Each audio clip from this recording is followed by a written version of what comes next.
En todo el curso lo que vamos a estudiar es el monopolio y vamos a poder conocer cómo se generan los monopolios.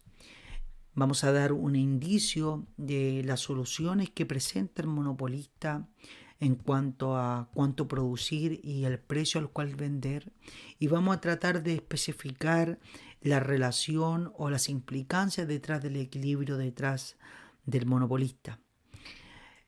Los objetivos que pretendemos abarcar en este apartado es primero definir el problema del monopolista al cual se enfrenta, entender el problema del monopolista bajo el esquema en el cual él no puede discriminar precios.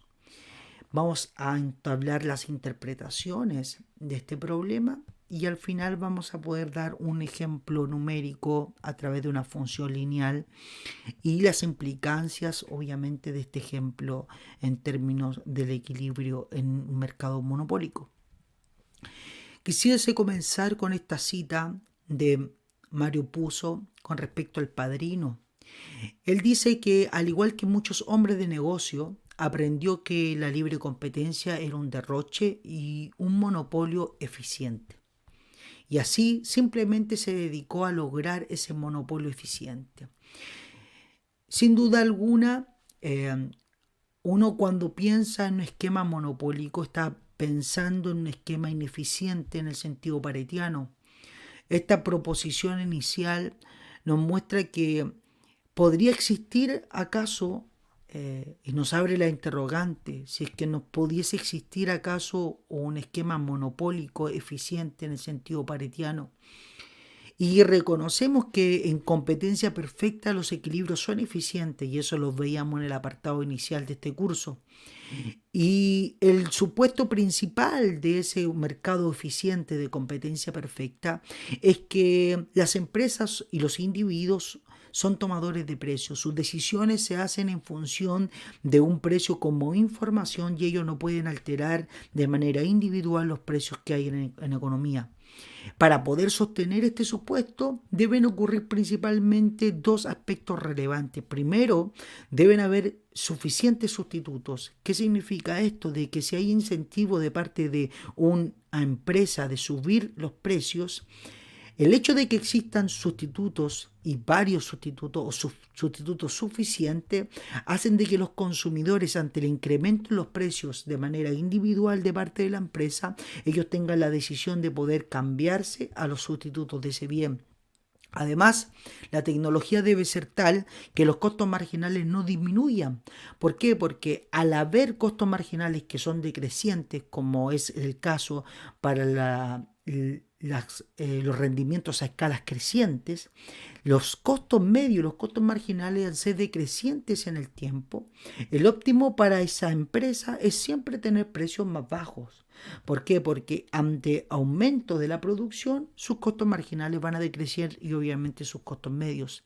Entonces, para que se sostenga ese supuesto de competencia perfecta y de que las empresas son tomadoras de precio, deben haber sustitutos suficientes y las tecnologías deben ser tales que no ocurra de que los costos medios ni los costos marginales sean decrecientes. Es así como podemos definir al monopolio como un mercado tal en el cual existe un solo proveedor del bien que puede satisfacer obviamente la demanda de los consumidores. Sin embargo, esta condición no es para nada operativa, sino que más bien no nos deja claro qué significa exactamente la idea de que exista un solo proveedor del bien. Primero, vamos a familiarizarnos con esta comprensión operativa de la necesidad de una empresa para ser monopólica, y luego vamos a estudiar la política óptima del monopolista y obviamente las consecuencias de esta en el mercado. Primero, para que exista un monopolio o para que exista esa única empresa que satisfaga la necesidad de los consumidores a través de la producción de ese bien, deben haber pocos sustitutos. Y eso va en contraposición, obviamente, de la definición de un mercado de competencia perfecta, que requiere amplios sustitutos. Esa disminución de la sustitución de los productos permite obviamente tener demandas que sean más inelásticas. Es por eso que el monopolista se vuelve más imprescindible para los demandantes y obviamente uno puede cuantificar esa sustitución a través de las elasticidades de demanda y a través también de elasticidades como la elasticidad cruzada. También deben haber tecnologías que permitan lo que sosteníamos en el apartado inicial en competencia perfecta, que permitan que los rendimientos marginales obviamente sean rendimientos crecientes a escala, de tal manera de que los costos medios sean decrecientes. Eso permite que el monopolista siempre tenga la posibilidad de pedir precios más bajos. ¿Por qué? Porque sus costos medios van a ser decrecientes y obviamente sus costos marginales. Otro criterio importante es que esta función de costos sea subaditiva. Si bien podemos tener monopolios que tengan costos rendimientos marginales crecientes y costos medios decrecientes, entonces eso no significa que para el monopolista sea eficiente o sea lo mejor que una empresa produzca todo. Pueden existir funciones de costo que no sean subaditivas. ¿Y qué quiere decir esto? Que sea más conveniente repartir la producción en distintas empresas en vez de concentrarla en una sola empresa. Es por eso que para que existan monopolios naturales deben haber sustitutos amplios del producto y deben haber ventajas competitivas, ventajas tecnológicas de la empresa en términos generales. Esto lo pueden ustedes estudiar en el apartado de existencia de monopolio, donde hay un apunte, donde explicamos más profundamente estos conceptos. El monopolio, en este apartado, nos vamos a centrar en lo que es la fijación de precio y como parte de lo que realiza el monopolista.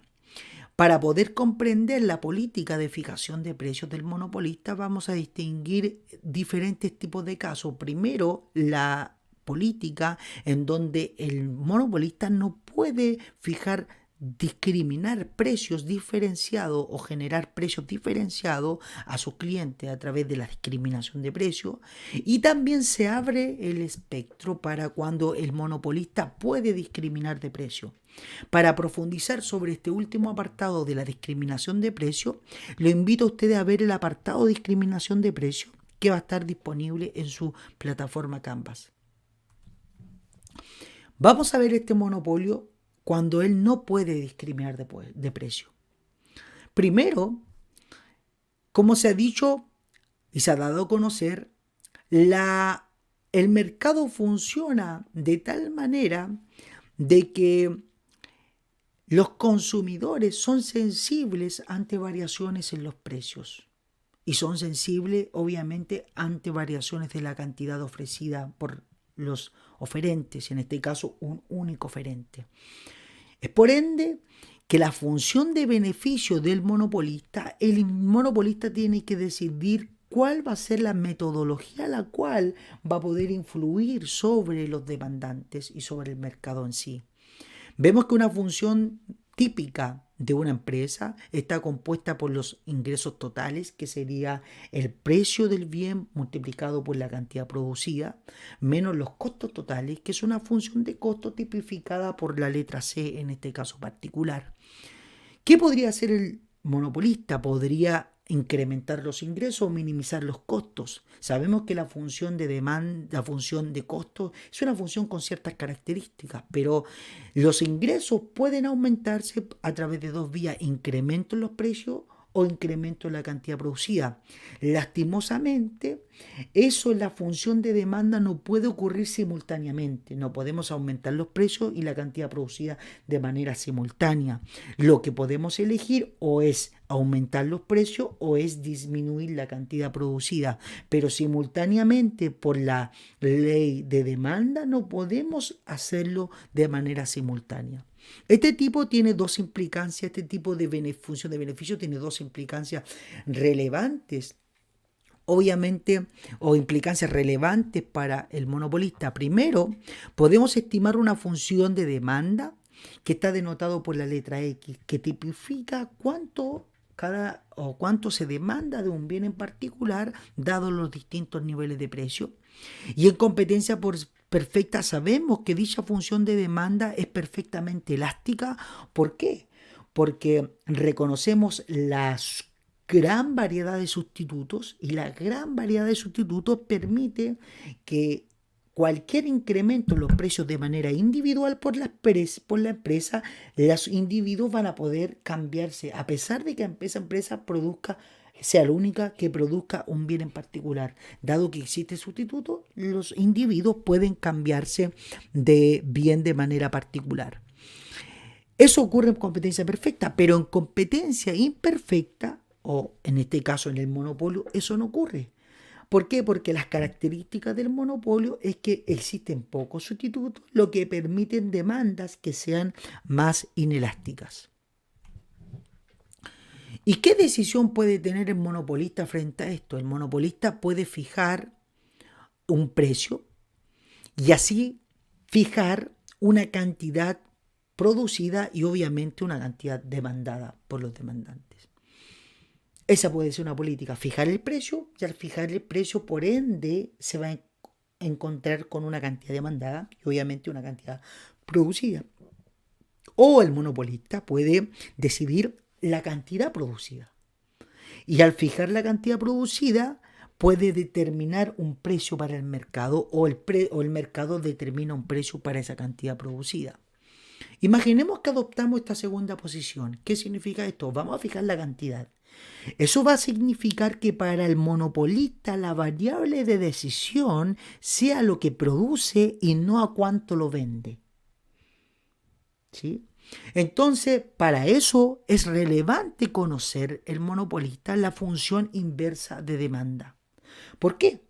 Porque conociendo la función inversa de demanda va a poder determinar la política óptima de precio, o mejor dicho, va a poder determinar la cantidad y al determinar la cantidad va a poder determinar los niveles de precio en el mercado. Por convención, vamos a denotar por X la cantidad demandada y obviamente por la letra Y la cantidad producida. Y va a ocurrir que dado que el monopolio es el único que produce los bienes, obviamente lo que se demanda tiene que ser igual a lo que se ofrece, a lo que se produce.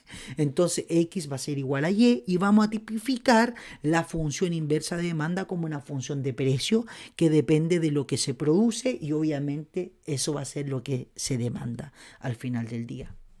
De tal manera que vamos a tener tipificada nuestra función de beneficio, en donde el primer componente de la función de beneficio son los ingresos totales, que están determinados por la función inversa de demanda, por lo que se produce y obviamente lo que se demanda, menos los costos totales, que es una letra C. Y el problema va a tener un óptimo y obviamente va a ocurrir que va a tener una pendiente positiva a partir del punto 0 y después va a comenzar una pendiente negativa hasta el infinito. ¿Y eso qué tipifica? Tipifica obviamente de que hay un punto óptimo en el cual debemos producir y eso ocurre a través de esta condición de primer orden. Esta es la condición en donde nosotros maximizamos la función de beneficio con respecto a lo que producimos y obviamente está tipificado en dos áreas o en dos partes principales. La primera parte se llama ingreso marginal y la segunda parte es el costo marginal y la resta o la diferencia entre los ingresos marginales menos los costos marginales tienen que ser igual a 0. Obviamente una manera de también presentar lo mismo es que si la diferencia entre ambos tiene que ser igual a 0, entonces lo que estamos diciendo es que el ingreso marginal tiene que ser igual al costo marginal. Luego trabajaremos en función de eso. Entonces, esta función de primer orden o la condición de primer orden de optimabilidad se compone por dos partes, ingreso marginal y costos marginales. Vamos a estudiar los ingresos marginales. Los ingresos marginales se componen de dos términos principales. El primer término es la derivada del precio con respecto a la cantidad producida y, que sería por eso esta prima, por lo que se produce.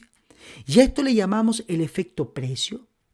Y por último tenemos PDI, que es el efecto cantidad. En competencia perfecta no existe efecto precio, sino solamente existe efecto cantidad. ¿Qué significa efecto cantidad? Significa en competencia perfecta, al aumentar una unidad de lo que se produce, el ingreso marginal cambia en el precio, en lo que es el precio PDI.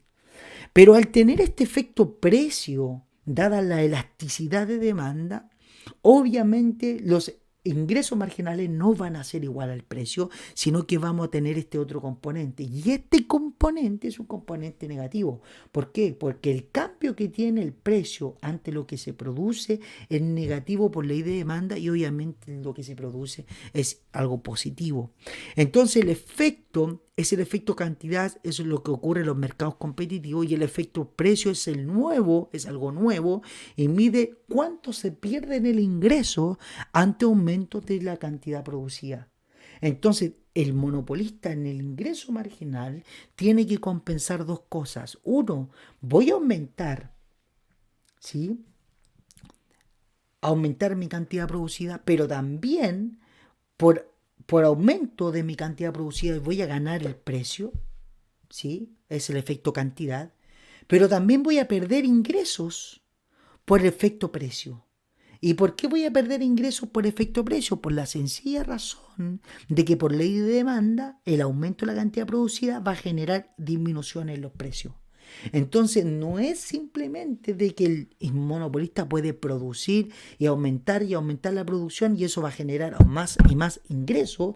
No, porque si él sabe que si aumenta la producción, va a generar repercusiones sobre los precios y va a perder por efecto precio en términos de sus ingresos totales y obviamente el efecto total. Entonces, ¿qué va a generar? Él tiene que tomar una decisión. No puede aumentar la producción. Va a tener que buscar un equilibrio. ¿Y dónde se va a producir ese equilibrio? Ese equilibrio va a ocurrir cuando el ingreso marginal sea igual al costo marginal. Ese va a ser el punto óptimo en donde lo que él pierde por ingreso lo va a compensar por cantidad y esa compensación y ese ingreso marginal tiene que ser igual al costo marginal. Entonces, manteniendo y reordenando esta condición, acá tenemos el efecto precio, el efecto cantidad, y la suma de estos dos efectos tiene que ser igual al costo marginal. Luego, multiplicando y dividiendo por esto, fíjense que PDI partido por PDI es igual a 1, así que no alteramos nada. Entonces, esta primera proposición lo decomponemos de esta manera, factorizando por PDI, permite tener esta, hasta llegar a esta conclusión que está aquí. Y obviamente esta es la conclusión en donde muestra la relación entre las elasticidades de demanda y el equilibrio o el óptimo por parte del monopolista. Esta condición se explora de mejor manera en un apartado que generé en Canvas. Ustedes lo pueden visitar. Este apartado permite estudiar la relación entre el óptimo del monopolista y la función de demanda. Dado que la elasticidad de la función de demanda es siempre negativa, podemos usar esto en términos de valor absoluto y el signo que tenía la elasticidad negativa la podemos traspasar de tal manera que podemos cambiar el ordenamiento de la fórmula para tener un aspecto más claro sobre esta fórmula, de tal manera de que va a ser el precio factor de 1 menos 1 partido por la elasticidad en valor absoluto. ¿Por qué? Porque estamos sacando el signo y lo estamos dejando arriba, igual al costo marginal. Esta última condición representa la relación existente entre el óptimo de producción del monopolista y la elasticidad de demanda. La expresión entre paréntesis es clara que es menor que 1. ¿Por qué es menor que 1? Porque la elasticidad va a ser un valor positivo. Este valor va a ser un valor positivo y 1 menos un valor positivo va a ser un valor menor que 1. ¿Qué consecuencias tiene esto? Los precios del monopolista, determinados por el monopolista, son superiores al costo marginal. ¿Por qué van a ser superiores? Porque para que estas dos ecuaciones sean iguales, dado que el precio está multiplicado por una cantidad menor que 1, el precio tiene que ser lo suficientemente alto para que compense ese valor menor que 1 y para que llegue a ser costo igual a costo marginal. La única manera de que ambos sean iguales es que este valor entre paréntesis sea igual a 1. Al ser menor que 1, el precio tiene que ser lo bastante alto para que compense y sea igual al costo marginal. ¿Eso qué quiere decir? Quiere decir que los precios en el mercado monopólico son mayores a los precios de competencia perfecta, porque los precios de competencia perfecta son iguales al costo marginal. Pero aquí estamos diciendo que el precio tiene que ser superior al costo marginal. Entonces los precios del mercado monopólico son precios superiores al de competencia perfecta. ¿Cuándo van a llegar a ser iguales? Siempre y cuando la elasticidad converja a ser infinito. Si la elasticidad es infinito, este valor vale 0, entonces se te tiende a 0 esto quedaría 1 y te quedaría el precio igual a costo marginal. Entonces, cuando la elasticidad es infinito, estamos en competencia perfecta. ¿Y cuándo ocurre eso? ¿Cuándo la elasticidad es infinito? Cuando estamos en una demanda perfectamente elástica, ¿cierto? Cuando es perfectamente elástica, la elasticidad es infinito. La diferencia que ocurra entre el precio y el costo marginal, porque dije el precio tiene que ser mayor al costo marginal, se le llama el margen de beneficio o la ganancia extraordinaria del monopolista. ¿Sí? Entonces, el monopolista va a fijar un precio superior al costo marginal. ¿Cuánto superior? Va a ser un valor óptimo, obviamente determinado por el mercado y por las características del mercado. ¿Sí? Entonces, imaginemos una función de demanda, y esta es la función inversa de demanda, que es la función de precio, que es A menos B, que depende de I, y tenemos los costos marginales igual a C, ¿cierto? Entonces, en este caso, la función de ingresos totales sería esta función de precio por I, entonces quedaría A por I menos B por I y quedaría I cuadrado, ¿cierto? Ingresos totales. Derivando esto con respecto a I, serían los costos marginales. Entonces quedaría A menos 2B por I, ¿cierto? Hasta el momento no hemos hecho nada. Esto tiene que ser igual al costo marginal, porque la condición es que ingreso marginal tiene que ser igual al costo marginal. Al igualar, yo puedo despejar I. Y al despejar I, la cantidad producida óptima es A menos C partido por 2B. ¿Sí? Esa es la cantidad óptima. Un precio, reemplazando esta cantidad óptima en la función de demanda, aquí, yo puedo determinar el precio. ¿Y cuánto va a ser el precio? El precio es A más C partido por 2. Usted reemplaza A menos C partido por 2B en la función de demanda de A menos B. Y aquí reemplazan ese I óptimo en la función de demanda y van a obtener este precio. Entonces tenemos la cantidad producida óptima, el precio óptimo del monopolista. ¿Cómo es la elasticidad en estos dos puntos óptimos?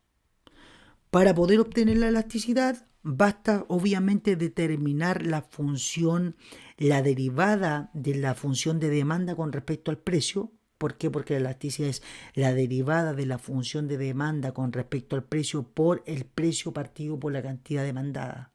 Entonces necesito la derivada de la función de demanda con respecto al precio. ¿Cómo lo obtengo? Bueno, sacando la función, esta es la función inversa de demanda, volviendo a la función de demanda te quedaría que la pendiente menos 1 partido por B. Entonces esto es la derivada de la función de demanda con respecto al precio por P, mantengo el P, partido por Q, y Q es A menos C partido por 2 o la función de demanda que está determinado acá. Esto lo despejo y te quedaría menos P partido por A menos P. Lo bueno es que P ya lo tengo determinado porque en el óptimo P equivale a A más C partido por 2. Entonces yo puedo reemplazar esos dos aquí y obviamente puedo determinar el óptimo en función de eso. Que eso fue lo que hice acá. Tomando el valor absoluto para poder interpretar la elasticidad, ¿cierto? Está negativo, tiene que ser negativo por ley de demanda. Tomando en valor absoluto esto, obtengo que la elasticidad es A más C partido por A menos C, y esto es mayor a 1. ¿Cuándo van a ser igual a 1? Si C es 0.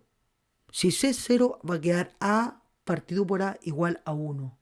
Pero para todo costo marginal positivo, va a generar que esto sea mayor que 1, mayor estricto que 1. El hecho de que la cantidad y el precio óptimo estén en la parte elástica, ¿por qué va a estar en la parte elástica? Porque esto es mayor que 1. Esa es la elástica. Está en la parte elástica, no es coincidencia. ¿Por qué? Porque si estuviese en el caso contrario de la parte inelástica, entonces el monopolista puede aumentar los ingresos al reducir la producción. ¿Qué significa que esté en la parte inelástica de la función de demanda el óptimo? Significa la interpretación de que una disminución porcentual de la cantidad demandada aumenta los precios es más del 1%. Entonces al monopolista le conviene disminuir la cantidad producida porque va a ganar más del 1% en cuanto al precio, ¿cierto? Eso es lo que tenemos dicho acá. Porque una disminución en 1% de la producción aumenta el precio en más de 1%. Y obviamente, sin embargo, en este caso, el nivel inicial de producción no podría haber sido maximizado la ganancia en esa parte inelástica porque habría otro óptimo mejor que ese óptimo que sería en la parte inelástica, ya que reduce obviamente los costos marginales y obviamente los costos. Entonces, el óptimo va a estar en la parte más elástica. ¿Y cómo podemos tipificar esta parte más elástica? Veamos el gráfico. Este gráfico representa el problema del monopolista. La elasticidad igual a 1 se da en este punto. Justo en este punto en donde el ingreso marginal corta con el eje Y, en este punto se da la elasticidad igual a 1. De aquí a acá es lo más elástico y de aquí a acá la parte más inelástica. Fíjense que el óptimo está acá, en la parte más elástica de la función de demanda. Para poder estudiar este punto en mayor profundidad, lo invito a ver el apartado de función o el de elasticidad de demanda que está en Canvas. ¿Qué ocurre en esto? Ocurre que el precio obviamente es mayor que el costo marginal porque aquí está el precio de competencia perfecta. Este es el costo marginal, una línea recta. Y el precio es mayor el costo marginal. Y al ser mayor el costo marginal, veamos los cambios en términos de excedente. El excedente monopolista va a tener toda esta área a el excedente nuevo. ¿Por qué? Porque el excedente es lo que paga el monopolista versus, o mejor, lo que recibe el monopolista por el producto que es PM, precio del monopolista, menos lo que le cuesta, que son los costos marginales, acá abajo. Entonces, ¿cuánto es el área A, lo que le queda al monopolista? El excedente del consumidor es lo que él paga, que es la función azul, que es la función de demanda, inversa de demanda, versus lo que paga, que es PM. Entonces, la máxima disposición a pagar versus lo que paga es el área C. ¿Y qué es lo que se pierde? Se pierde el área B, que se llama la pérdida social irrecuperable en este caso particular. Entonces ocurre una ineficiencia. ¿Y cuál es la ineficiencia? Que se produce menos que en competencia perfecta. ¿Sí? Porque en competencia perfecta, ¿cuánto se debiese producir? Aquí, este punto. Pero fíjense que se produce este punto. Y con un precio más alto y que competencia perfecta. Entonces, el monopolista, en este caso particular, es un mercado ineficiente y obviamente esa ineficiencia se traduce en pérdida de cantidad producida con mayores niveles de precio. Eso sería todo.